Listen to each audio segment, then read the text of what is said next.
Are our buildings safe to withstand an earthquake? Well, today we talk about the integrity of structures with key government agencies. We also help you to navigate the newly launched corporate governance database of prospective directors. And of course, the children take center stage this month. You're watching Jamaica Magazine, and I am Theodore Henry. Breast milk is the ideal food for babies and can satisfy all the infant's nutritional needs for the first 6 months of life. It provides much needed antibodies to protect them against all kinds of infections. Babies exclusively breastfed have less episodes of diarrhea, acute respiratory infection, and skin conditions. Breastfeeding also benefits mommies too, through decreased risk of breast and ovarian cancers, improved postpartum recovery, and reduced iron loss. Breastfeed your baby to give him or her the best start for a healthy life. Remember, breastfeeding is best.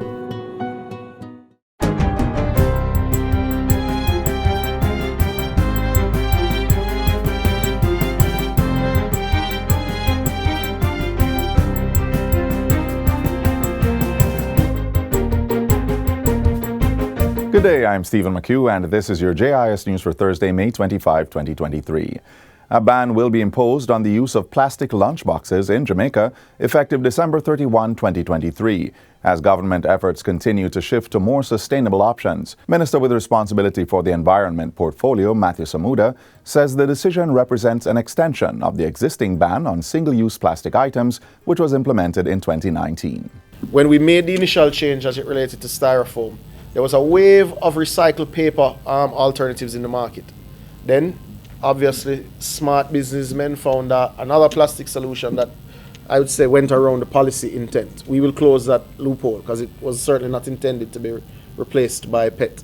The ban will also include personal care products that have microplastics in them. There are some SKUs or variants of deodorants, of facial soaps that have plastic beads in them that are deleterious to human health, deleterious to marine health, and there is no sewage-based system on Earth that would extract these plastic beads before they're put out into the environment. So we are looking at the items that can be removed from our waste stream. Minister Samuda was addressing the recent signing for a non-binding Memorandum of Understanding for the National Environment and Planning Agency's Adopt a Mangrove program. Meanwhile, Jamaica is set to benefit from a £7 million package to increase the country's access to climate financing. This was announced recently by James Cleverly, Secretary of State for Foreign, Commonwealth and Development Affairs of the United Kingdom. This testbed project delivers on a promise that we made at COP26. We will set up a fund to which others will contribute that will provide support for increasing climate resilience across key sectors. And once we have shown that it can work in Jamaica, we will encourage other Caribbean countries to do likewise. Foreign Secretary of State Cleverly was speaking at a press conference following the Jamaica-UK Strategic Dialogue held at the Ministry of Foreign Affairs in downtown Kingston. Minister of Foreign Affairs and Foreign Trade Senator Kamina Johnson-Smith welcomed the support and expressed pleasure at the UK's stated intention to continue advocating for Jamaica and other small island developing states regarding access to increased climate finance. The support includes our pioneering role on the Access to Finance Task Force, which promotes a country-led approach to simplifying and scaling up international climate and nature finance provision while sharing lessons with other climate-vulnerable countries. A platform is now in place to store data on prospective applicants wishing to serve on the boards of public bodies. This follows the recent launch of the Corporate Governance Database of Prospective Directors by the Ministry of Finance and the Public Service. The online database will improve the probity, transparency, and efficiency of the process of nominating, selecting, and appointing persons to serve on these boards. Due diligence checks will be done on applicants in the database to determine if they possess the knowledge, skills, and experience needed for the position. Minister of Finance and the Public Service, Dr. Nigel Clark, says this is important as public bodies are responsible for over $1 trillion of assets, more than $586 billion in revenue, and $568 billion of expenditure. Having a transparent process for the governance of these and stewardship of these financial resources is incredibly important in underpinning and maintaining public trust and ensuring the highest levels of public service delivery. Minister Clark says members of the political directorate will no longer be able to serve on public bodies. Those currently on boards will not be removed, but they will not be reappointed. The Public Management and Accountability Selection Regulations 2021 came into effect in January this year to further strengthen the efficiency and effectiveness of public bodies. Persons wishing to serve on boards can now apply by accessing the portal via the Ministry of Finance website mof.gov.jm. In the meantime, Cabinet has approved the restructuring of several public bodies' boards. The appointments, which span the next 3 years, are for the boards of the Jamaica Intellectual Property Office, the National Export and Import Bank, and the Jamaica Financial Services Authority. Persons have also been appointed to the boards of the Appeals Tribunal, eGov, eLearning, and the Universal Service Fund. We also had the appointment of Mr. Christopher Weems Stone to the Board of Directors of TPDCO with effect from the 15th of May 2023 to the 1st of November 2024, when the tenure of the board will expire. There was also appointments to the Anti-Doping Disciplinary Panel from the 15th of May 2023 to the 8th of May 2025. Changes were also made to the Trade Board, JAMPRO, and the Jamaica Business Development Corporation. In addition, new members were appointed to the Management Committee of the Cornwall Regional and Falmouth Hospitals for a period of 3 years ending May 2026. And finally, plans are in place to update and expand the Jamaica Trade Information Portal, JTIP, to make it more user-friendly. Minister of Industry, Investment and Commerce, Senator Aubin Hill, made the announcement at a recent JTIP sensitization session for members of the diplomatic corps. He says this upgrade will see the platform becoming more accessible in other languages such as Spanish and French. We also understand that the portal needs to be effective and efficient in order to deal with the demands of traders and the general public. The vision for JTIP is to add other necessary tools to propel trade, especially export development. The Jamaica Trade Information Portal provides access to information and facilitates cross-border activities for business owners and investors in accordance with the World Trade Organization Trade Facilitation Agreement. Senator Hill says 50,890 persons have visited the portal, with over 309,000 pages viewed since its launch in 2019. It has recorded 743 new users so far this year. And that's it for JIS News Today. I'm Stephen McHugh. Thanks for watching.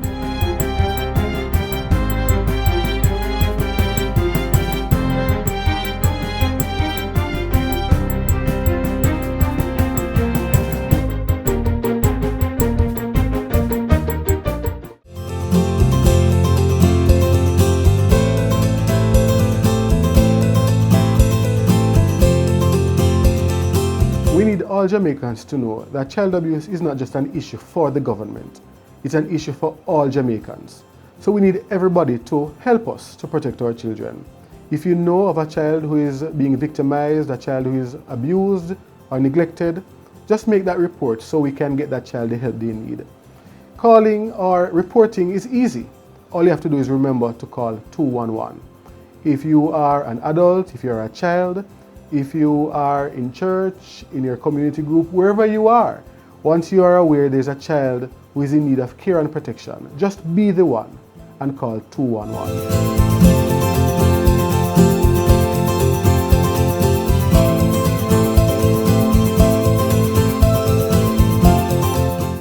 Jamaica in recent years has been fortunate to not have an earthquake of high magnitude that would result in significant disaster or destruction of buildings, and we pray it stays that way. However, proper planning and mitigation measures are very important to prevent such a possibility, and that is why key government agencies are ensuring that construction of buildings is done according to regulations and required processes. We ask developers, we ask persons who have an interest to develop land, that, and even overwater structures and sea, we ask that you adhere to the policies and the guidelines that we would have presented in the different policies, guidelines that the National Environment and Planning Agency has.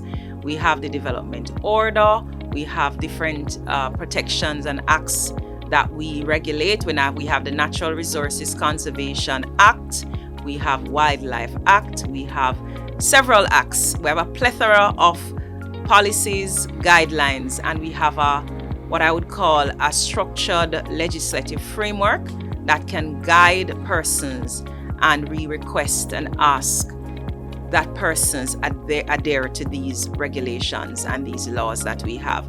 They're here to protect you, and they're here to guide you and how you develop your natural and built spaces, and also to ensure that we have soundness in our development and also to protect our people. We ask the citizenry to have your buildings designed by the reputable persons, whether it be architects or engineers, and have the construction executed by a reputable constructor or contractor. There are some fundamental areas inside of the building that we expect the constructors to focus on in the event of an earthquake, and these areas are the foundation and the columns. Those are critical to keep the buildings up while there's an earthquake. So we ask that the junctions where you can have shear taking place be properly constructed in order to have the building lasting longer to allow the citizen or the occupant to leave the building. In the event of an earthquake, we must be always mindful of the fact that one, you cannot move, or you should not be moving about when the shaking takes place. Duck, cover and hold until after the shaking stops. After the shaking stops, if you see the need, then you can call the nearest fire station, 110, or most important, 112 if you don't have any signal. So if the cell service goes, you will see your cell phone saying emergency calls only. Once you press the call sign, it will take you to 112. 112 will automatically take you to the country that you're in, to the emergency services, and it will get assistance to you. But most importantly, persons need to know the number of their nearest fire station. Motorists, when driving on the road, here are some simple reminders. Look out for and extend courtesy to all road users. Give plenty of room to pedestrians, especially in wet weather. Drive slowly. No bother wet them up. Slow down when approaching a pedestrian crossing or school, and always be prepared to stop. Remember, a school zone is a 30-kilometer zone. Cut your speed. Drivers of large and slow-moving vehicles should always keep in the far left hand of a dual carriageway. Keep it simple. Drive left and pass right. These are just simple reminders of your road duties. Drive safely. A database has been activated to accept applications from persons wishing to serve on public bodies. This was launched last week by the Ministry of Finance and the Public Service. Here's how it works.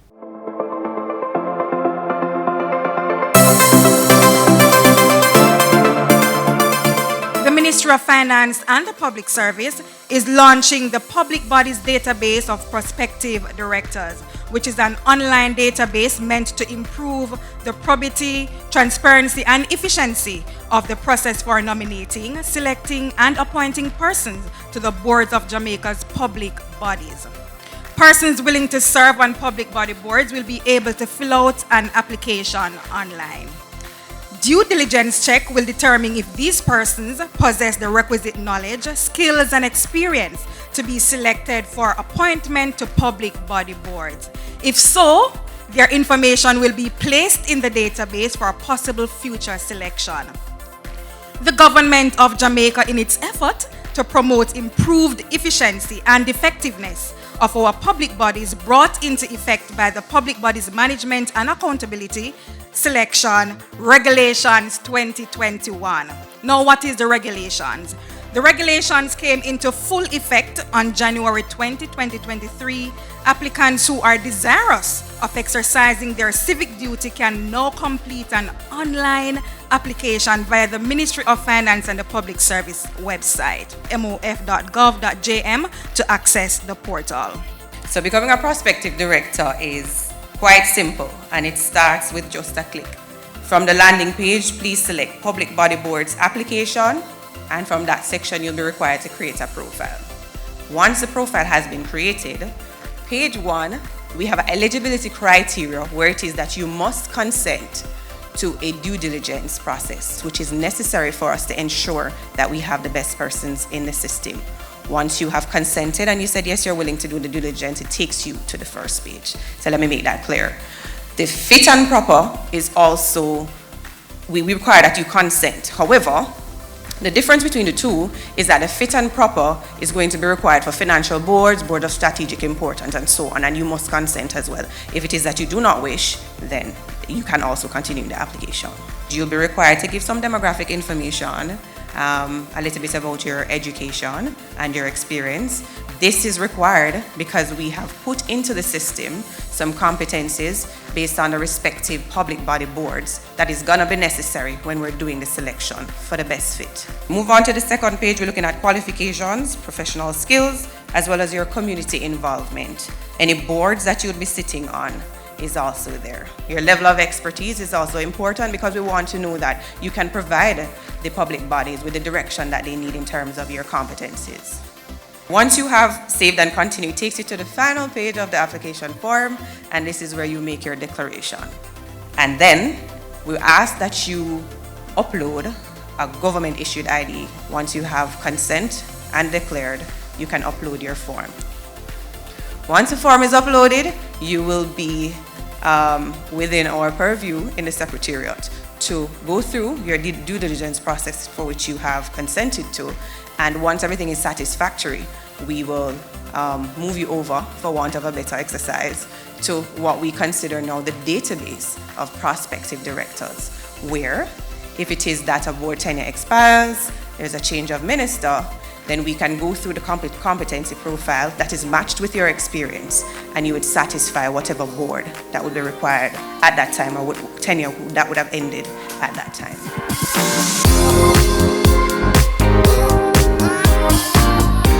What is being launched represents the culmination of a vision for corporate governance in Jamaica. So we want to know that we have the right persons with the right skill sets to manage and to direct these entities so that they understand what are the government policies, how is it that we are going to get from this point to the next point. So we will continue to work with the private sector organization of Jamaica, the civil society groups, and all our partners to ensure that we are going to build out this database and to encourage other persons to become a part of building Jamaica, working with our public bodies. Having a transparent process for the governance of these and stewardship of these financial resources is incredibly important in underpinning and maintaining public trust and ensuring the highest levels of public service delivery. Transparency in the nomination and selection of the board members of public bodies is also consistent with ensuring that Jamaica continues to abide by the highest levels of fiscal probity.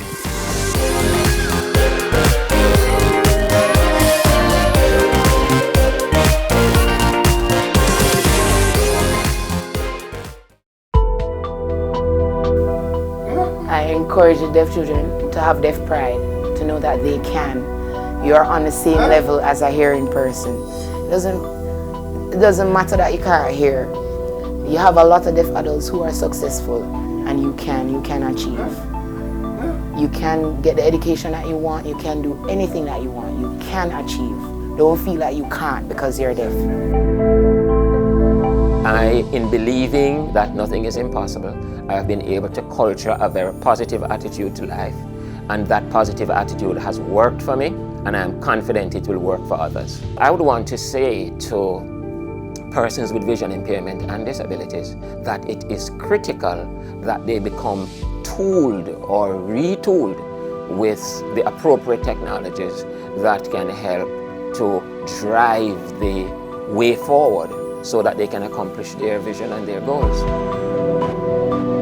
Children with disabilities, whether you have CP or not, I strongly believe that you have a purpose. My disability has taught me that when it says the sky is the limit, it is. There are times when you're going to fall, but what is to stop you from rising?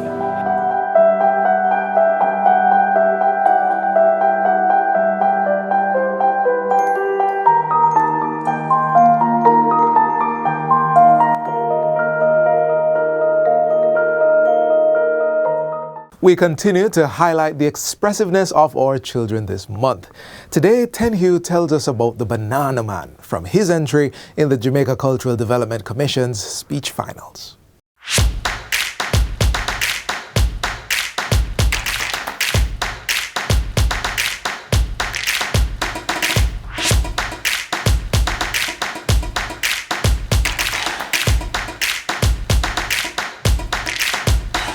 My name is Tenhue Pringle. The name of my piece was The Banana Song. It was written by Evan Jones.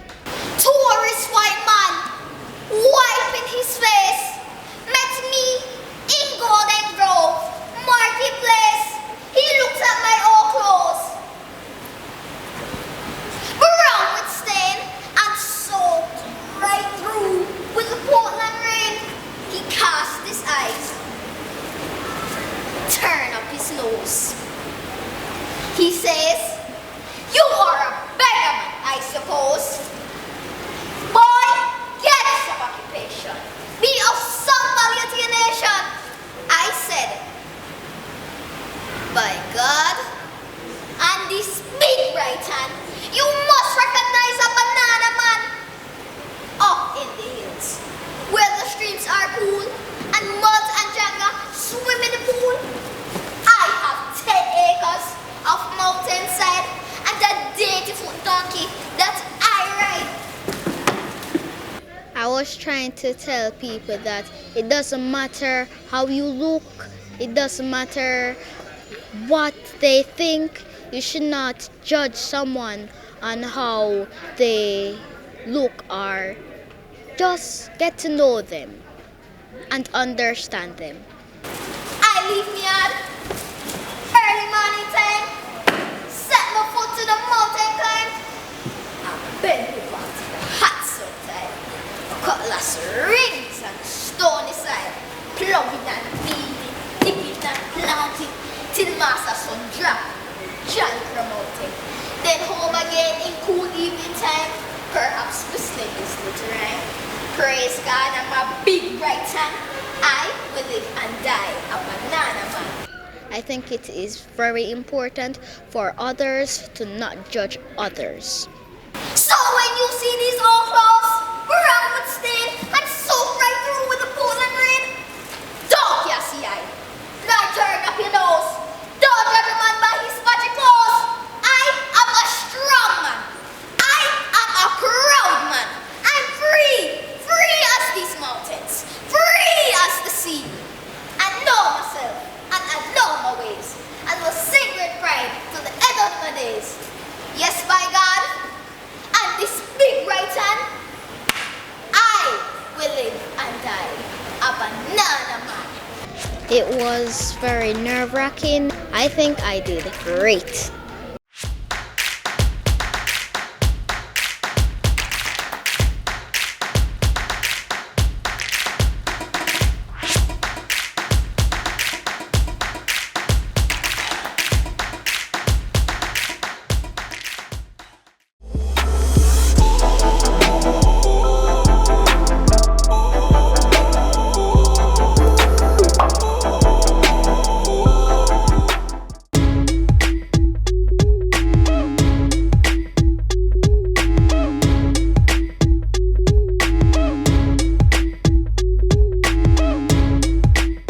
COVID has taught us many things, and among those is that the dynamics of our environment has shifted somewhat in terms of how people think about themselves in their natural space. I mean, one of the greatest manifestations of that is the workplace. The workplace has changed because of COVID, because Jamaicans, the global citizen, have come to terms with their mortality, now so more than any other time in the world. Because COVID, as I said, has been the greatest equalizer known to man during this last 100 years. Everybody was afraid at some point in time that COVID would have gotten us and would have taken us out. And it never really mattered whether we had money or were poor, whether we're in North America or in Jamaica. And as a human instinct would dictate, many persons are now rethinking how they work, where they work, what time they work, And the concept of self-care and taking care of self, family, community is becoming a lot more relevant. That represents for us an opportunity, particularly because we exist in a pandemic of lifestyle-related ailments. It is how we live that is facilitating our demise to a large extent. The cardiovascular disease, the salts, the sugars, the fats, the tobacco, the alcohol, the lack of rest, the lack of physical activity. We have to get people nudged into greater health-seeking behavior. It cannot just be about cure. It has to be about prevention. And some of it we may have to legislate, like tobacco legislation, like school nutrition policy and what is served in our schools, like sugary drink. Our foundation championed that. Like the right of people to know what's in their foods, front of package labeling. But the reality is that generally Jamaicans don't like to get a checkup. They go doctor when they're sick. So while we single out men for being a little, afraid, it's better to bear the perception of being violated and detecting your prostate troubles early than to wait until it's too late. And at that stage, the violation don't really matter. So we're going to have to be bold about that and engage in greater community outreach. But I think we have to also advocate for people, Jamaicans, to do their annual screening.